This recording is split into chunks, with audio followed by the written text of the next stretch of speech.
نحمده ونصلي ونسلم على رسوله الكريم وعلى آله وأصحابه أجمعين أما بعد فأعوذ بالله من الشيطان الرجيم بسم الله الرحمن الرحيم وأما بنعمة ربك فحدث صدق الله مولانا العظيم وصدق رسوله النبي الأمين الكريم ونحن على ذلك لمن الشاهدين والشاكرين والحمد لله رب العالمين. قابل احترام معزز حاضرین کرام، آئیے سب سے پہلے ہم سب اپنے آقا مولا رسول اکرم احمد مجتبیٰ محمد مصطفیٰ محمد رسول اللہ صلی اللہ تعالی علیہ وآلہ وسلم کی بارگاہ بے کس پناہ میں نہایت خلوص و ادب کے ساتھ درود کا نذرانہ پیش کریں. پڑھیں اللہم صلی علی سیدنا و شفیعنا و حبیبنا ومولانا محمد معدن الجود والکرم وعلى آلہ وصحبہ وبارک وسلم. صلاۃ و سلام علیک یا رسول اللہ، صلاۃ و سلام علیک یا حبیب اللہ. ایک بار اور نبی اور آل نبی کی بارگاہ میں درود کا نذرانہ پیش کریں. صلی اللہ علی النبی الامی الکریم وعلی آلہ وصحبہ وبارک وسلم. صلاۃ و سلام علیک یا رسول اللہ، صلاۃ و سلام علیک یا نبی اللہ. کی محمد سے وفا تو نے تو ہم تیرے ہیں صلی اللہ علیہ وسلم. کی محمد سے وفا تو نے تو ہم تیرے ہیں، یہ جہاں چیز ہے کیا لوح و قلم تیرے ہیں.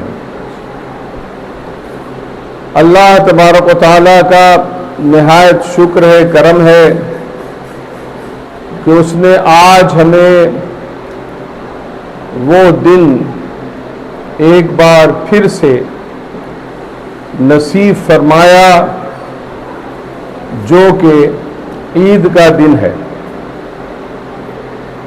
جو کہ عید کا دن ہے. جمعہ ہفتے کی عید ہے،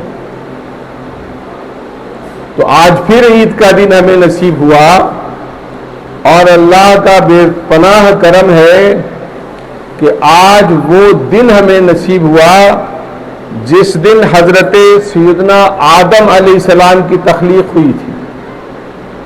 تو آج جمعہ کا دن عید کا دن ہے اور آدم علیہ السلام کی تخلیق کا دن ہے.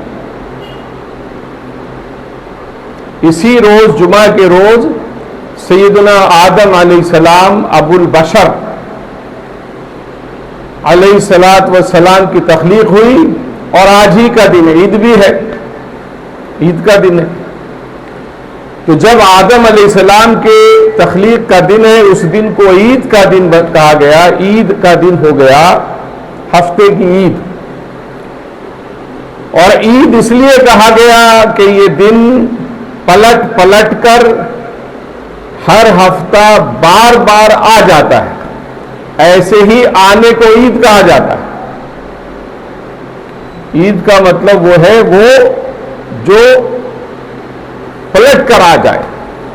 آدھا یعودو سے بنا ہے عید کا دن، مطلب وہ پلٹ کے آتا ہے.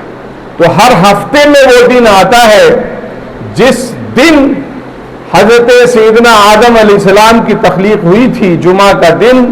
تو ہم لوگ اس کو عید کے طور پر مناتے ہیں، اور مسجدوں میں اجتماع ہوتا ہے، سارے لوگ مسلمان جمع ہوتے ہیں، خطبہ ہوتا ہے، نماز ہوتی ہے، عید منائی جاتی ہے.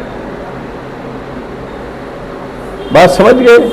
آج جمعہ کے دن اسی لیے غسل کرنا سنت ہے، عطر لگانا سنت ہے، صاف ستھرے اچھے پاک کپڑے پہننا سنت ہے. عید کی طرح آج کا دن مناؤ. ہے نا؟ تو اسلام کا مزاج سمجھ میں آیا آپ کو؟ اسلام کا مزاج یہ ہے کہ وہ دن جس کی تاریخ میں کوئی حیثیت ہے، تاریخ میں وہ مقام رکھتا ہے، کوئی ایسا تاریخی کارنامہ اس روز سر انجام ہوا ہے تو اس دن کو بار بار یاد رکھا جائے گا، اس دن کو بھلایا نہیں جائے گا۔ یہی اسلام سکھاتا ہے، یہی اسلام کا مزاج ہے، شریعت کا یہی پیغام ہے۔ بار بار اس کو یاد رکھنا ہے، جب وہ دن آئے تو وہ واقعہ یاد آ جائے جو واقعہ اس دن پہلے کبھی تاریخ میں ہوا تھا، وہ واقعہ یاد آ جائے اور اس واقعے کی خوشی مناؤ، عید مناؤ۔ تو ہمارے یہاں مسلمانوں میں سال میں 52 عیدیں جمعہ کی عید ہے، صرف 2 عید نہیں ہے۔ اگر کوئی مسلمان اس مغالطے میں ہے کہ ہم کو صرف 2 ہی عیدیں ملی ہیں، عید الفطر اور عید الاضحیٰ، تو تھوڑا سا غور کرنے کی ضرورت ہے۔ پھر جمعہ کیا ہے؟ جمعہ بھی تو عید ہے۔ تو 52 عیدیں تو یہ ہیں جو سال میں ہم مناتے ہیں، جمع ہوتے ہیں، مسجدوں میں آتے ہیں، اکٹھے آتے ہیں اور خطبہ ہوتا ہے، خطبہ سنا جاتا ہے، پڑھا جاتا ہے اور پھر نماز جمعہ ادا کی جاتی ہے،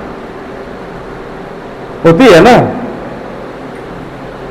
52 عیدیں یہ ہو گئی، یعنی بھولنا نہیں ہے، یاد رکھنا ہے، ٹھیک ہے۔ تو اس سے کیا ثابت ہوا؟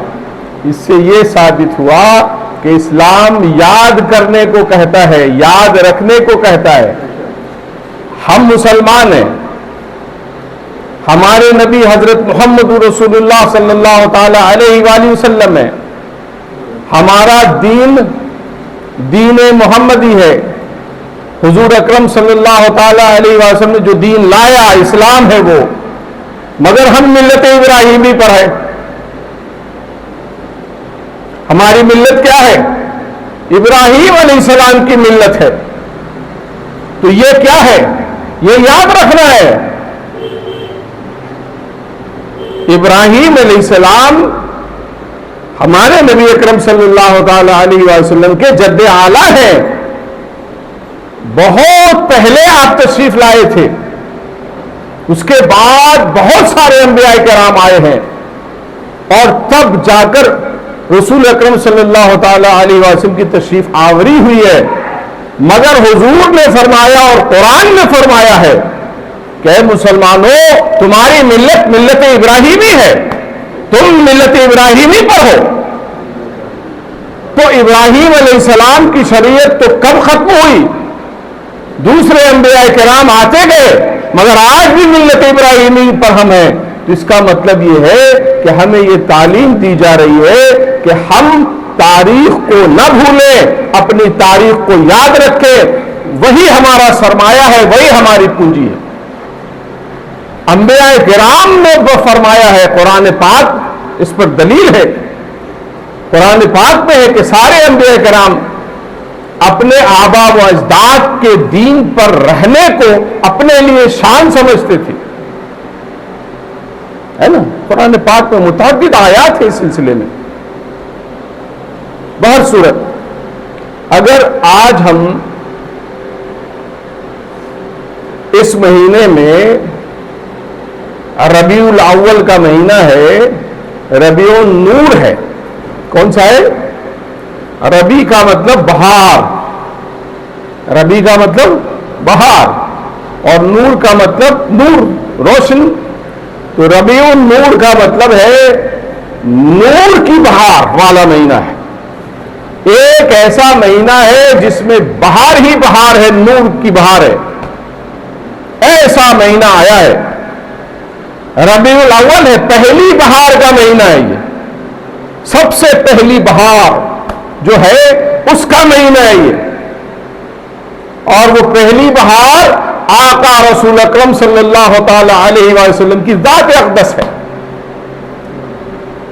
بات سمجھ گئے؟ قرآن پاک میں آپ نے پڑھا ہے سورہ نساء میں پہلی آیت کریمہ میں کہ اللہ تبارک و تعالیٰ نے ایک آدم علیہ السلام سے اور پھر حوا سلام اللہ علیہ کو پیدا فرمایا. سب سے پہلے آدم علیہ السلام کو بنایا. تو ایک ذات واحد پہلی ذات آدم علیہ السلام کی تخلیق ہوئی. آدم علیہ السلام کے جسم سے آپ کی پسلی سے حضرت حوا سلام اللہ علیہ سب کی ماں کو پیدا کیا. سارے بشر کی ماں کو پیدا کیا اور پھر ان سے بہت سارے مرد بنائے اور بہت ساری عورتیں بنائیں. پھیلا دیا مردوں اور عورتوں کو ان دو جانوں سے آدم علیہ السلام اور حوا سے. یہ اللہ فرماتا ہے. بات سمجھ گئی؟ یعنی یہ کہ ابتدا ہوئی ہے ایک سے آدم علیہ السلام سے اور یہ ایک بڑھتے بڑھتے کثرت میں آ گئی, بہت زیادہ پھیل گئی, یعنی کافی کثرت ہوگی. تو ہر کثرت کی انتہا وحدت ہے. ہر کثرت کی انتہا وحدت ہے.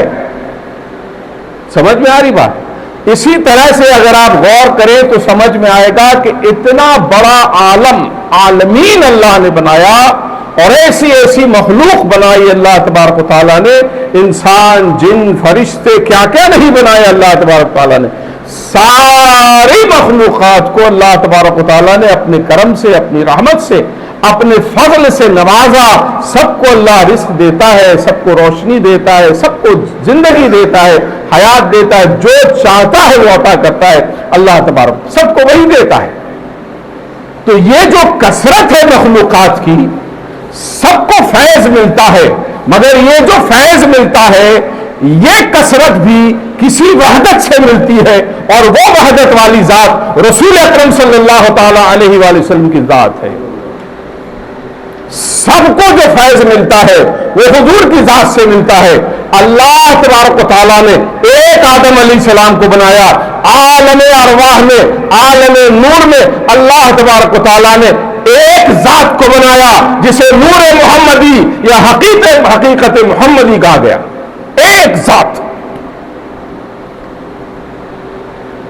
یہ عالم اجسام, عالم اجساد, بشر والی دنیا میں آدم علیہ السلام لائے گئے.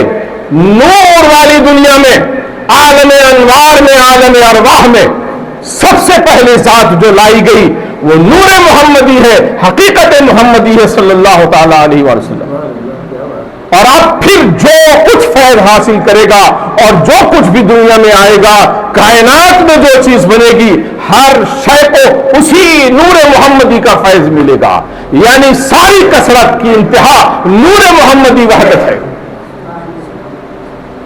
سارے کثرت کی انتہا نور محمدی, سب کو وہیں سے ملنا. اب جب سب کو ملا ہے نا نعمتیں, آپ میں سے, ہم میں سے دنیا کا کوئی انسان کہہ سکتا ہے کہ اسے نعمت اللہ کی نہیں ملی؟ کوئی بھی کہہ سکتا ہے؟ ارے نعمت نہیں ملی تو سانس کیسے لے رہا ہے؟ یہ سانس بھی تو اللہ کی نعمت ہے.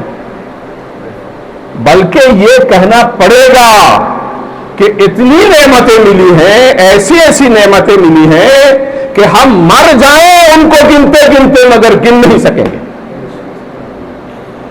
بات سمجھ گئے؟ اگر ہم ارادہ کر لیں, سوچ لیں, ہمت کر لیں کہ چلو اللہ کی نعمتوں کو گنیں تو گنتے گنتے مر جائیں گے مگر گنتی پوری نہیں ہوگی. اتنی نعمتیں اللہ تبارک و تعالیٰ نے بھیجی ہیں. اور پھر اللہ تبارک و تعالیٰ نے قرآن پاک میں والضحیٰ میں سمجھایا ہے. کیا سمجھایا ہے؟ حکم دیا ہے وَأَمَّا بِنِعْمَةِ رَبِّكَ فَحَدِّثْ. تو یہ جو اللہ کی نعمتیں ہیں, تمہارے رب کی نعمتیں ہیں جو تمہیں حاصل ہوئی ہے, فحدث, ان کی تحدیث کرو. اب تحدیث کیا ہے؟ تو یہ جو حدث لفظ ہے, فحدث, یہ فعل حدثا یحدثو تحدیث سے بنا ہے. کس سے بنا ہے؟ حدثا یحدثو تحدیث. اور حدثا کا معنی ہوگا خوب چرچا کرنا، چھپانا نہیں، ہے نا۔ آج تو ہمارے درمیان عورت کی حکمرانی والا سماج بنتا جا رہا ہے۔ معاف کیجیے گا اگر میں ایسی بات بول رہا ہوں، چونکہ مشاہدہ ہے، دیکھا گیا بعض گھرانوں میں یہ دیکھا جا رہا ہے کہ وہاں عورتوں ہی کا حکم چل رہا ہے۔ بات سمجھ گئے؟ یہ سنت نبی کے خلاف ہے۔ گھر کے کام کاج میں، گھر کے معاملات میں، گھر کیسے چلے گا، پرورش کیسے ہوگی، ان معاملات میں دخل مشورہ ضرور لیا جا سکتا ہے عورتوں سے، مگر فیصلہ ان کا نہیں ہونا چاہیے۔ مشورہ لیجیے، آپ سب سے مشورہ لیجیے، مگر فیصلہ مرد کا ہوگا، اور اگر مرد کا فیصلہ ہوگا تو یہ سنت نبی پر ہوگا، عورت کا فیصلہ ہوگا تو سنت کے خلاف ہوگا۔ آج جو ہمارا سماج برباد ہو رہا ہے، بگڑ رہا ہے، اس میں ان کا بھی کردار ہے، ان کا بھی رول ہے۔ یہ ہر کام میں اپنا فیصلہ چاہتی، نتیجہ یہ ہوتا ہے کہ ہمارا معاشرہ تباہ ہو رہا ہے، بگاڑ، طرح طرح کے بگاڑ پیدا ہو رہے ہیں۔ بات سمجھ میں آئی؟ تو ہم اگر وہاں دیکھیں تو ہو کیا رہا ہے کہ ایسے ماحول میں بہت ساری پریشانیوں کا ہمیں سامنا کرنا پڑ رہا ہے۔ اب ایسے میں عورتیں اگر فیصلہ کرنے لگ جائیں کہ ہمارا دین کیسا ہوگا اور کیسے ہوگا، 4 کتابیں گھر میں پڑھ کے، اور گھر کے مردوں کو کہنے لگے کہ یہ حرام ہے، یہ ناجائز ہے، اور مرد نے تو پڑھنے لکھنے سے واسطہ ہی نہیں رکھا ہے، ان کو تو اتنا فرصت ہی نہیں ہے، اتنا کاروبار ہے، اتنا کام ہے، اتنا پیسہ ہے، اتنی دولت ہے، سرمایہ ہے، یہ دیکھو وہ دیکھو میں الجھا ہوا ہے، اور عورتوں نے کہا یہ حرام ہے، یہ ناجائز ہے، مان لیا، کام ختم ہو گیا، تباہی شروع ہو گئی۔ بات سمجھ میں؟ شروعات ہی سے خرابی چل رہی ہے۔ تو ان سب چیزوں کو بدلنے کی ضرورت ہے اگر ہم چاہتے ہیں کہ اپنا سماج، اپنا معاشرہ، اپنا خاندان بہتر بنائے۔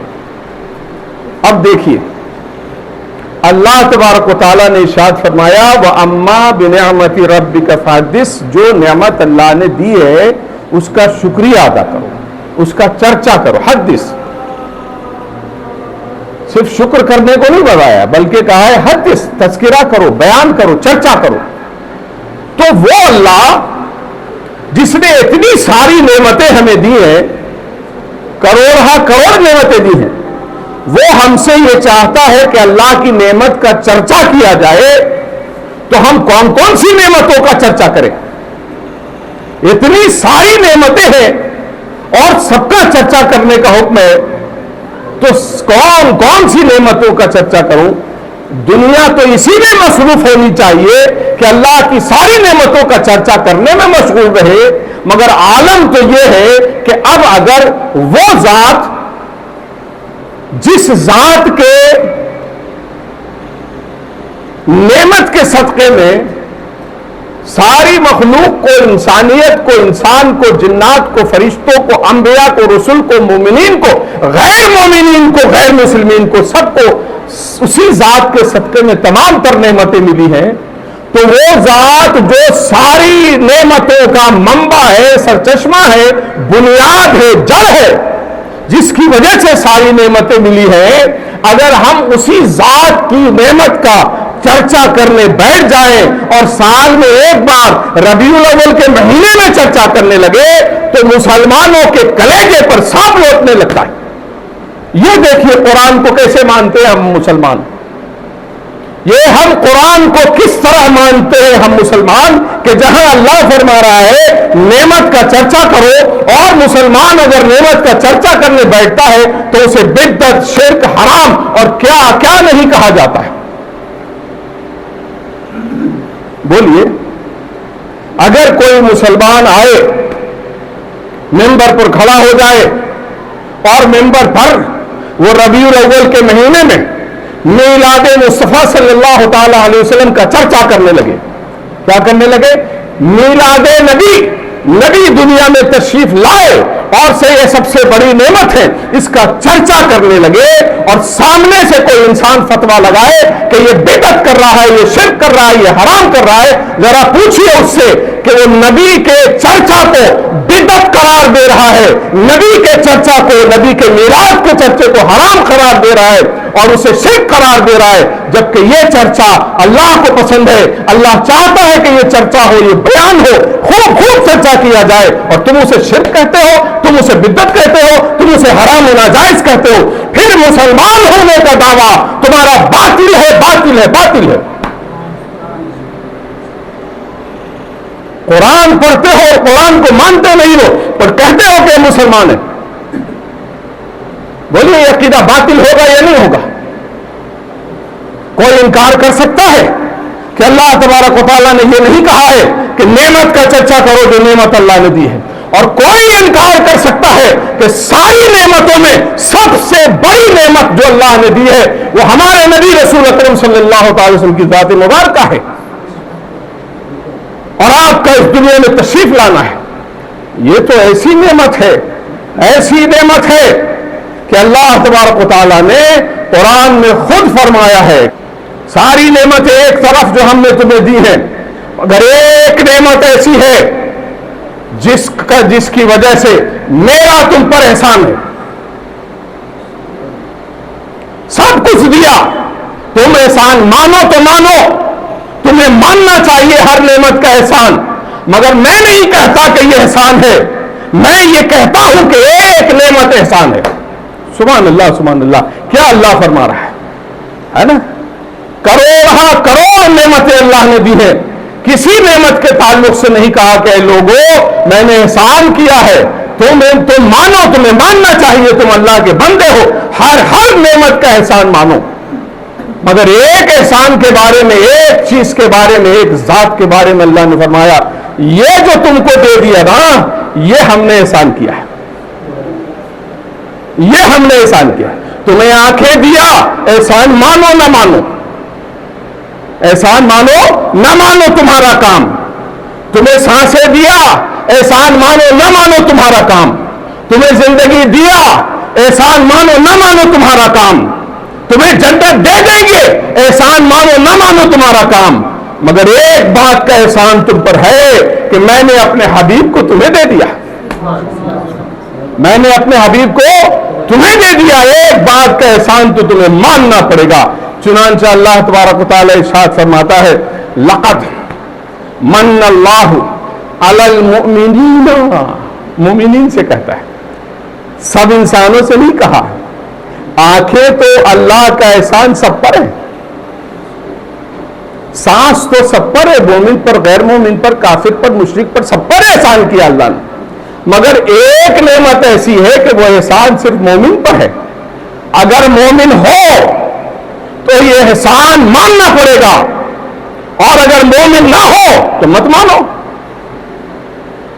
چونکہ اللہ نے یہ احسان دوسرے لوگوں کو، غیر مومن کو ماننے کو نہیں کہا ہے کہ آپ مت مانو کہ یہ بھی احسان ہے، مگر اگر مومن ہو تو یہ احسان ماننا ہوگا۔ لقد من اللہ علی المؤمنین، بے شک، بے شبہ، تحقیق کہ اللہ تبارک و تعالیٰ نے، من اللہ، اللہ نے احسان کیا، مننا یمنو کا مطلب ہے احسان کرنا، لقد من اللہ، اللہ نے احسان کیا، علی المؤمنین، مومنین پر احسان کیا ہے، اذ بعث فیہم رسولا، کہ جب اللہ تبارک و تعالیٰ نے ان میں اپنا شاندار عظیم الشان رسول مبعوث کر دیا، بھیج دیا، تو جب اللہ نے یہ رسول بھیج دیا تو اللہ فرماتا ہے یہ میں نے احسان کیا۔ بتائیے وہ رسول کی ذات نعمت نہیں ہے تو پھر احسان کون بات کا ہے؟ اس کو نعمت ہی میں شمار نہ کرو تو پھر یہ احسان کون سا رہے گا؟ جب یہ اللہ کا احسان ہے تو اس کا مطلب یہ نعمت عظیمہ ہے، سب سے بڑی نعمت ہے، اور جب اللہ فرما رہا ہے کہ میری نعمت کا چرچا کرو تو سب سے بڑی نعمت کا چرچا کرنا تو سب سے زیادہ ضروری ہے نا۔